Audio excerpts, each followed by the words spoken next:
வைக்கிற பெயர் என்பது தனக்குத்தானே வைத்து கொண்ட பெயர். அவர் பாரதியை பற்றி எழுதுகிற பொழுது அந்த பாடல் வரி உலகத்தில் எந்த கவிஞனும் தன்னுடைய குருநாதரை அப்படி பாராட்டி எழுதியிருக்க முடியாது. நீடுதுயில் நீக்க பாடி வந்த நிலா காடு கமழும் கற்பூர சொற்கோ. என்ன சொல் பாருங்க. நீடுதுயில் நீக்க பாடி வந்த நிலா. இந்த மக்கள் விழிப்பதற்காக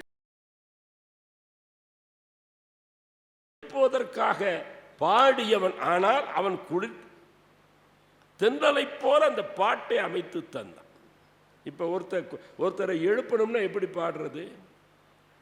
எழுப்பணும்னா தாலாட்டு நாம பாடுறோம்னு வச்சுக்கிறோம். தாலாட்டு பாடுகிறோம்னா தூங்க வைப்புற இசையில பாட வேண்டும்.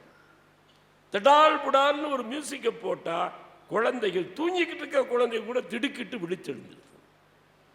இப்பெல்லாம் சில பாட்டை கேட்டாவா கேட்காமலே இருந்தால் பரவாயில்லை.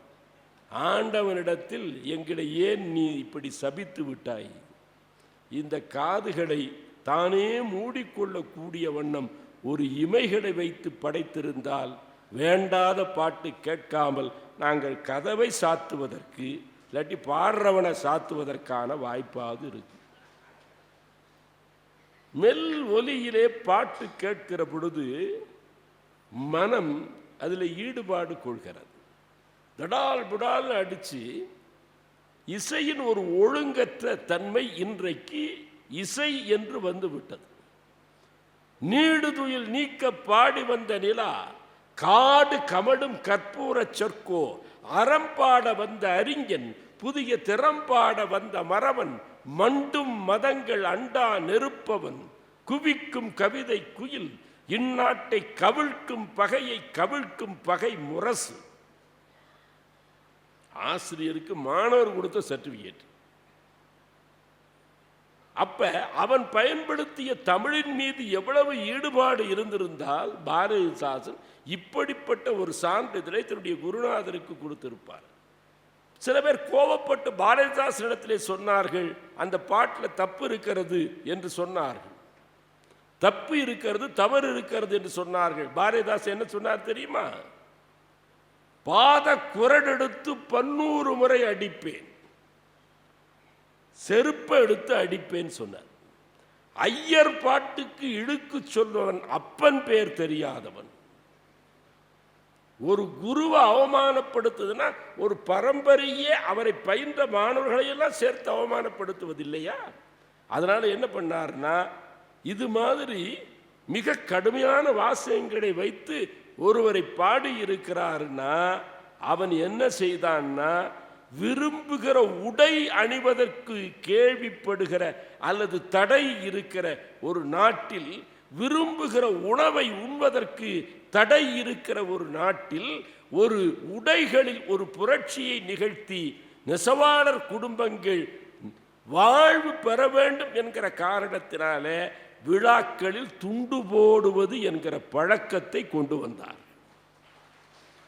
யாரை வாழ்விக்க வேண்டும்ங்கிறதுனால அரசியலுக்கு வருவாய் துண்டு போடக்கூடிய எண்ணத்தோடு வரக்கூடியவர்களுக்கு அது தோன்றாது. நான் ஒரு செஞ்சிங்கிற இடத்துல பேசிக்கிட்டு இருந்தேன் திருக்குறள் பேரவையில். அங்கே டாக்டர் அண்ணாமலை ஒரு புகழ் வாய்ந்த மருத்துவ, இப்போ உடம்பு சோகம் இல்லை, அவர் எனக்கு ஒரு துண்டு போட்டார். கீழே உட்கார்ந்து இருக்கிற ஒரு தோழர், டாக்டர் அண்ணாமலை திருக்குறள் பேரவையுடைய தலைவர், இப்போ ஐயா அவர்களுக்கு ஒரு துண்டு போடுகிறார் அப்படின்னு என்ன விட்டு அவருக்கு துண்டு போட சொன்னார்கள். இது நடந்துகிட்டு இருந்த பொழுது டாக்டர் அண்ணாமலை வளர்க்கிற நாய் மேடைக்கு வந்துருச்சு. ஏன்னா துண்டு போடுகிறார்கள் துண்டு போடுகிறார்கள், ஏதோ துண்டு போடுறாங்க போல் இருக்குது. நாய்க்கு என்ன துண்டு கிடைக்கும்? ஒரு துண்டு போடுவதில் இருக்கிற நுட்பம் ஏன் அதனை நாம் எண்ணி பார்க்க வேண்டும்னா, தலைப்பாக கட்டுவது என்பது அவருடைய எளிதான வேலை. பரிவட்டம் கட்டுவது மாதிரி பெருந்தலைவர் காமராசர் எவ்வளவு நுட்பமான ஆழமான அறிவுள்ளவர்னா, ஒரு தாழ்த்தப்பட்டோர் என்று வகைப்படுத்தப்பட்ட பட்டியலினத்தை சார்ந்த கோவில்களுக்குள்ளே அனுமதிக்கப்படாத ஒரு சமூகத்தை சார்ந்த பரமேஸ்வரன் என்கிற தோழரைத்தான் இந்து சமய அறநிலையத்துறை அமைச்சராக ஆக்கிய காரணத்தால் எல்லா கோவில்களுக்குள்ளும் அவர் உள்ளே போனார். கோயில்கள் பூராமே பரிவட்டம் கட்டி வரவேற்பு தெரிவித்து அவரை அழைத்து கொண்டு செல்ல வேண்டிய ஒரு சட்ட நெருக்கடியை உண்டு செய்து விட்டார். அப்ப இந்த வேறுபாடுகளை களைந்து பார்க்கிற பார்வை இருக்கிறது. எத்தனையோ கவிஞர்களும் நாட்டில் தோன்றினார்கள். இவனுக்கு பெயர் தான் பாரதி. பாரதின்னா அவருக்கு அப்பா அம்மா வச்ச பேர் சுப்பிரமணி தான். முருகப்பெருமான் பெயரைத்தான் அவருக்கு வைத்தார்கள். ஆனால் அவர் தன்னுடைய பெயரை பாரதி என்று மாற்றிக்கொண்டார். காரணம் என்ன? கலைமகள் மீது ஈடுபாடு, பெண் விடுதலையின் மீது ஈடுபாடு என்று மண் விடுதலையே தன்னுடைய வாழ்நாள் முழுமையான கடமையாக நிறைவேற்றி கொண்டிருந்த பாரதி பெண் விடுதலைக்கு பாடுகிறேன் என்று சொன்னவன் தன் பெயரையும் சுப்பிரமணி என்று பெற்றோர் வைத்த பெயரையும் பாரதி என்று பெண்ணை மதிக்க வேண்டும் என்று தன்னை பெயரை மாற்றிக்கொண்ட பெருந்தகைக்கு பெயர்தான் சுப்பிரமணிய பாரதி. மகாகவியன். சுஜாதான்னு ஒரு எழுத்தாளருடைய நண்பர். சுஜாதாங்கிறது அவர் பெயர் கிடையாது, அவருடைய மனைவி பெயர். அரசாங்க உத்தியோகத்தில் இருக்கிறவர்கள், பணியில் இருக்கிறவர்கள் அப்பெல்லாம் அரசு அனுமதி பெறாமல் எழுத முடியாது. அவர் மத்திய அரசாங்கத்தில் எலக்ட்ரானிக்ஸ் துறையில் ஒரு மிகப்பெரிய பொறியாளராக இருந்தவர். நம்ம ஐயா நடராஜன் மாதிரின்னு வச்சுக்கோங்களேன்.